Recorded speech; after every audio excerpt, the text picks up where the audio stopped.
Jaganmohan Reddy Nagari assembly నియోజకవర్గంలో పర్యటించినప్పటికీ జనాలు లేరని రోజా వాపోతున్నారా? నగరిలో రోజాని గెలిపించడం ఇక నా వల్ల కాదు అని ఎన్నికలకి ముందే జగన్మోహన్ రెడ్డి చేతులెత్తేశారా అంటే అవుననే సమాధానం ఇస్తున్నారు కొంతమంది రాజకీయ విశ్లేషకులు. ఈ నేపథ్యంలో ఇక ఇదే అంశానికి సంబంధించి మనతో మాట్లాడేందుకు ప్రముఖ రాజకీయ విశ్లేషకులు కృష్ణకుమారి గారు మనతో ఉన్నారు. మేడంతో మాట్లాడదాం. మేడం నమస్తే. మేడం నమస్తే. ఎన్నికలకు ముందే అసలు నగరి నియోజకవర్గంలో రోజా గారిని గెలిపించడం నా వల్ల కాదు అంటూ జగన్మోహన్ రెడ్డి చేతులు ఎత్తేశారని, జగన్మోహన్ రెడ్డి నగరి పర్యటనకి వచ్చినప్పటికీ జనాలు లేరు అంటూ రోజా వాపోయారు అంటూ ఒక వార్త సోషల్ మీడియాలో చక్కర్లు కొడుతుంది. మేడం అసలు ఏంటి నగరి నియోజకవర్గంలో ఏం జరుగుతుంది? నగరి నియోజకవర్గంలో దాదాపు రోజా ఒక రాజకీయాల్లోకి వచ్చినప్పటి నుంచి నగర నియోజకవర్గంలోనే ఆమె రాజకీయ కార్యక్రమాలన్నీ సాగుతున్నాయి. తెలుగుదేశంలోకి వచ్చినప్పుడు కూడా ఆవిడకి నగర నియోజకవర్గమే ఇచ్చారు. ఇచ్చినప్పుడు ఆ రోజు ఆమె ఓడిపోయారు. దానికి కారణం ఏం చెప్పారంటే పార్టీ వాళ్ళే నన్ను ఓడించారు, అందుకోసమే నేను పార్టీ మారాను అని ఆమె ఎన్నోసార్లు చెప్పటం జరిగింది. సరే, అయితే అప్పుడు ఓడిపోయినా కానీ తర్వాత వైసీపీ పార్టీలో మొదటగా కాంగ్రెస్ పార్టీలో చేరారు. ఆ తర్వాత వైసీపీ పార్టీలో పోటీ చేసి గెలిచారు. ఆ తర్వాత మళ్ళీ 2019లో మళ్ళీ వైసీపీ పార్టీ నుంచి పోటీ చేసి గెలిచారు. అంటే దాదాపు 2 సార్లు పోటీ చేసి 3 సార్లు పోటీ చేసి 2 సార్లు గెలిచారు. 2 సార్లు గెలిచిన తర్వాత మూడోసారికి వచ్చేసరికి ఏమవుద్దంటే ఎంతో కొంత యాంటీ ఇన్కంబరెన్స్ మూటగట్టుకుంటారు. అలా మూటగట్టుకోకుండా ఉండాలి అంటే వాళ్ళు శత విధాల అహర్నిశలు ప్రజలతో మమేకం అవుతూ ప్రజల సమస్యలను తీరుస్తూ ప్రజల్లో ఉండాలి. వాళ్ళు ప్రతి క్షణం ప్రజల్లో ఉన్నవాళ్ళు అసలు నా నియోజకవర్గమే నేనే నియోజకవర్గం అనేంతలా పనిచేస్తే తప్పితే మూడోసారి గెలవడం అనేది కుదరదు. అసలు ఈ రోజుల్లో ఎట్లా ఉన్నాయి ఇప్పుడు ఇవన్నీ చూస్తే మీరు ఒక ఎగ్జాంపుల్ తీసుకుందాం. ఒకప్పుడు 5 రోజుల మ్యాచ్ చూసేవాళ్ళు, తర్వాత 2.5 టెస్ట్ మ్యాచ్లు, 2.5 రోజుల మ్యాచ్లు, తర్వాత వన్ డే మ్యాచ్లు. వన్ డే మ్యాచ్లు కూడా 50 ఓవర్స్ తీసేసి ఇప్పుడు 20 ఓవర్స్కి కుదించారు. T20లు వచ్చేసినాయి. అంటే ఏంటి, మనుషులు కాన్సన్ట్రేషన్ లెవెల్స్ తగ్గిపోయినాయి. ఒకరి మీదనే ఒక అభిప్రాయాన్ని ఉంచుకోవటం, మంచి అయినా చెడైనా ఉంచుకోవడం తగ్గిపోయింది మనుషులకి. అందుకే రిపీట్ అంటున్నారు. ఇప్పుడు ఓడిపోయారంటే ఈసారి గెలిపించాలి, ఇప్పుడు గెలిచారు అంటే ఈసారి ఓడించాలి. అదే పరిస్థితిలో ఇది తమిళనాడులో ఎక్కువ ఉండేది ఈ సాంప్రదాయం. అలాంటిది అది ఇప్పుడు ఇక్కడ అందరికీ అదే పాకిపోయింది. మరి ఒకసారి గెలిచిన తర్వాత మళ్ళీ రెండోసారి గెలవటమే కష్టమైనప్పుడు 2 సార్లు పోటీ చేసి గెలిచి మూడోసారి మళ్ళీ గెలవటం అనేది అసంభవమైన విషయం. కాకపోతే కొందరు దీన్ని సంభవంగా చేసుకునే మనుషులు ఉన్నారు. ఇప్పుడు చూడండి, చంద్రబాబు నాయుడు ఆయన కుప్పం నియోజకవర్గంలో ఆయన అలా గెలుస్తూ ఉంటారు.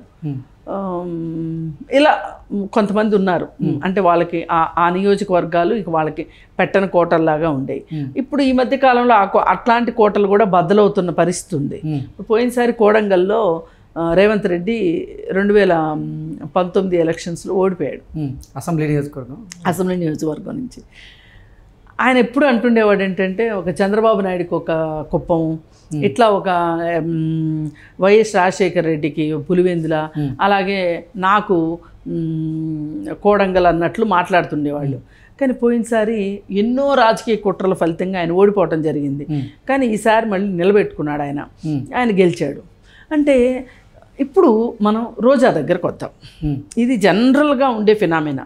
రోజా విషయంలో ఏం జరిగిందంటే మొదటిసారి 2014లో గెలిచినప్పుడు ఆమె నియోజకవర్గం మీద కాన్సన్ట్రేషన్ చేయటం తగ్గించి తెలుగుదేశం వాళ్ళని టార్గెట్ చేసి అసెంబ్లీలో అల్లరి ఎలా చెయ్యాలి, అల్లరి చేయడం మాత్రమే నేను అంటే చంద్రబాబు నాయుడికి వ్యతిరేకంగా జగన్మోహన్ రెడ్డి ఏం టాస్క్లు ఇస్తాడు, జగన్ రెడ్డి ఆ టాస్కుల్ని తూచా తప్పకుండా తన రాజకీయ జీవితానికి ఇది ఒక మాయని మచ్చ అవుతుందేమో, తనకి వ్యక్తిగతంగా తనకి నష్టమేమో, తన పరువు ప్రతిష్ట ఇట్లాంటి వాటన్నిటికీ అనే రెండో ఆలోచన లేకుండా తను జగన్ రెడ్డి ఏమి ఇస్తే అవి అతని ఆదేశాల ప్రకారమే పనిచేసింది.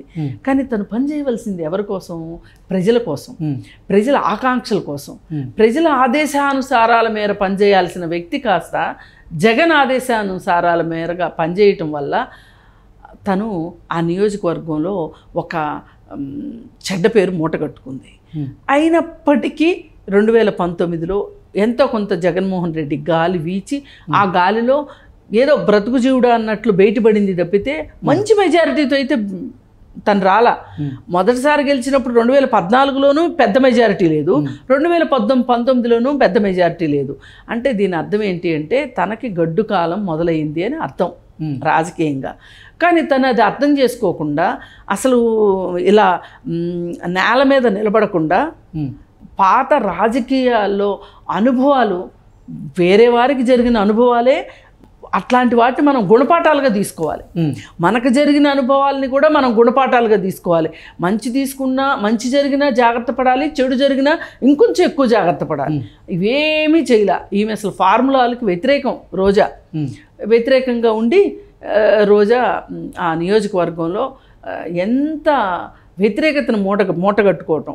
ఇది కేవలం ప్రజల్లో కాదండి, తన సొంత పార్టీ వాళ్ళతో కూడా ఒక వ్యతిరేకతను మూటగట్టుకుని ఎవ్వరూ సహకరించకుండా తను ఒక ఒంటి స్తంభం మేడ నిర్మించుకొని ఆ ఒంటి స్తంభం మేడ మీదనే ఉండి నాకు వీళ్ళందరూ ఓట్లేస్తారు, మళ్ళీ నేనే ఎమ్మెల్యేని అని.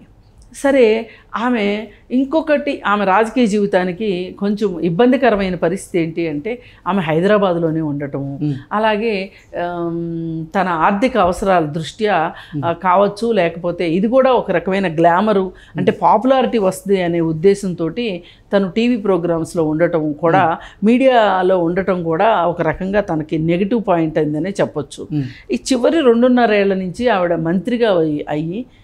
మంత్రిగా చేస్తూ కూడా అది పెద్ద ప్రాధాన్యత ఉన్న మంత్రిత్వ శాఖ కాదు. మరి అలాంటప్పుడు ఎక్కువ పనులు ఉండవు కాబట్టి నియోజకవర్గం మీద ఆమె కాన్సన్ట్రేషన్ చేయలే.